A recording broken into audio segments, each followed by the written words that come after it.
Muy seguramente ya viste esta noticia.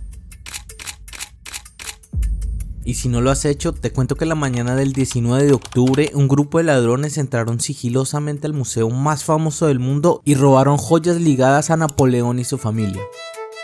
Tan solo 4 minutos fueron necesarios para que los asaltantes se llevaran a casa el botín histórico.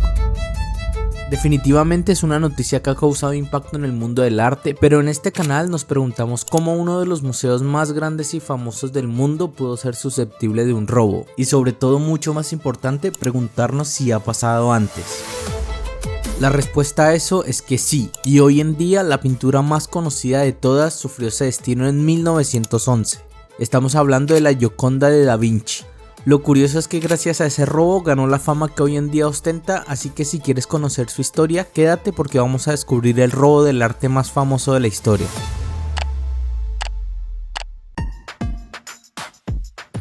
En 1911, el Museo del Louvre ya ocupaba un papel central en el mundo del arte, pero las condiciones eran muy distintas a las de un museo moderno con sistemas de seguridad sofisticados. El edificio del Louvre tiene orígenes antiguos, fue palacio real, fortaleza, residencia de reyes y desde la Revolución Francesa se transformó en museo público. Para la fecha en cuestión, la obra de Leonardo da Vinci, conocida como la Gioconda, ya estaba colgada en el Louvre desde 1797 aproximadamente, pero su nivel de fama no era el estratosférico que tiene hoy. Sí, era admirada por los especialistas y algunos amantes del arte, pero en ningún caso era el icono global de la cultura popular que es hoy. Precisamente ese robo le daría toda la notoriedad que tiene hoy en día. El museo, aunque prestigioso para su tiempo, tenía múltiples debilidades. Para empezar, los sistemas de vigilancia eran mínimos, los cuadros a menudo se colgaban de modo relativamente sencillo y en días de menor afluencia podían producirse descuidos.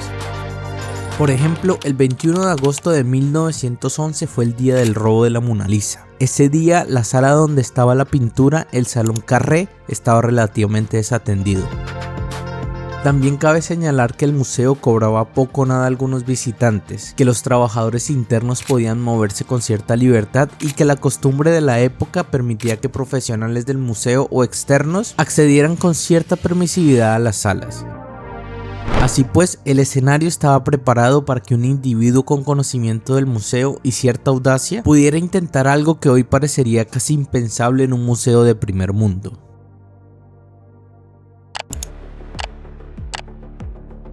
El Louvre amanecía cerrado al público como cada inicio de semana. Era el día destinado a tareas de limpieza, restauración y mantenimiento. En teoría, nada fuera de lo común.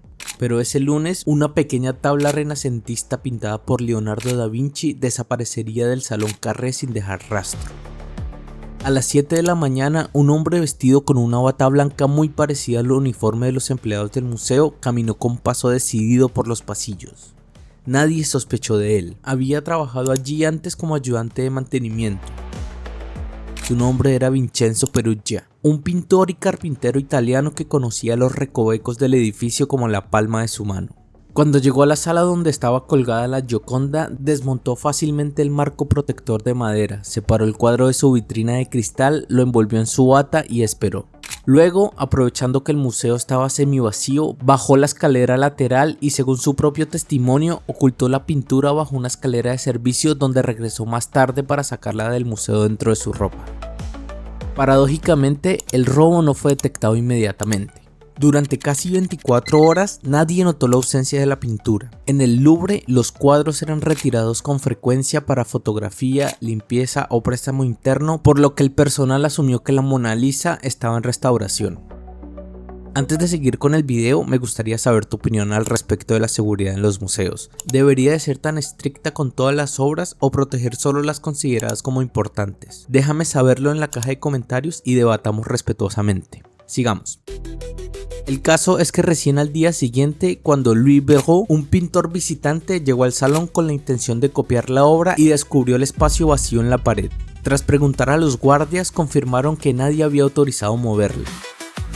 A partir de ese momento, el museo cerró sus puertas y la noticia se filtró rápidamente a la prensa. En pocas horas, París entero hablaba del robo. La Gioconda se convirtió en una obsesión nacional. La policía parisina, dirigida por el célebre inspector Alphonse Bertillon, inició una investigación sin precedentes. Sin embargo, el caso estaba lleno de lagunas, no había huellas dactilares útiles ni testigos fiables, solo un marco vacío y una vitrina rota. Ante la presión pública comenzaron las detenciones. Uno de los primeros sospechosos fue Guillaume Apollinaire, poeta vanguardista, amigo de Picasso y un provocador que había declarado en público que había que quemar el Louvre. Lo arrestaron y lo interrogaron durante varios días. Su detención llevó a la policía hasta Pablo Picasso, entonces joven artista en ascenso. Años antes, Picasso había comprado estatuillas robadas del Louvre a un conocido del entorno de Apollinaire. Ambos fueron interrogados pero finalmente liberados. No existía pruebas que lo vincularan con el robo de la Gioconda. Durante meses el caso se convirtió en un espectáculo mediático. La prensa lanzaba teorías casi conspirativas, que el robo había sido un encargo internacional, una venganza política o incluso un complot del propio museo para atraer visitantes. Ninguna hipótesis lograba sostenerse y la zozobra de las administraciones aumentaba con el paso de los meses.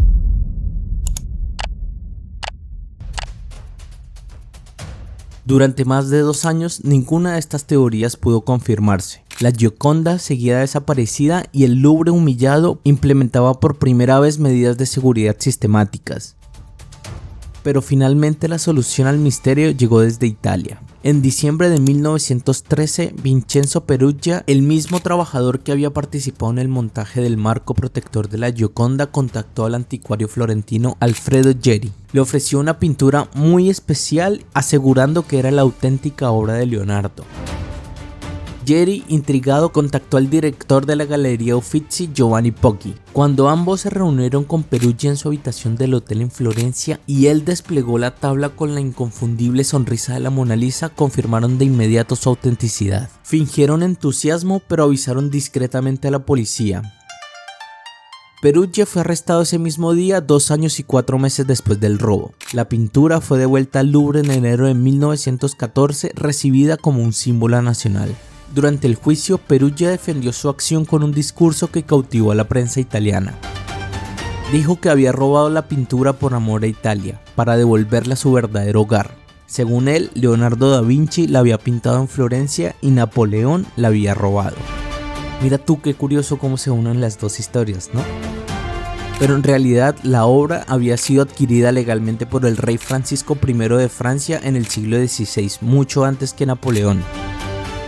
Aún así, en una época marcada por el nacionalismo, su justificación caló en parte de la opinión pública italiana. Algunos periódicos lo retrataron como un patriota y no como un ladrón. Aunque confesó su crimen, el tribunal fue benévolo. Lo condenó a solo 1 año y 15 días de prisión, de los cuales cumplió 7 meses.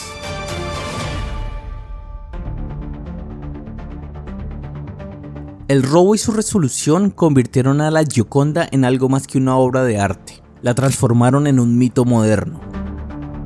Antes de 1911 apenas era conocida fuera de los círculos artísticos. Después del robo, su imagen apareció en todos los periódicos del mundo. Su sonrisa enigmática fue objeto de caricaturas, poemas y titulares. El Louvre, por su parte, aprendió una lección dolorosa. Reforzó la seguridad, inventarió su colección y adoptó el uso sistemático de marcos con cristales de protección y controles de acceso más estrictos. Y mientras tanto, Peruggia regresó a una vida discreta.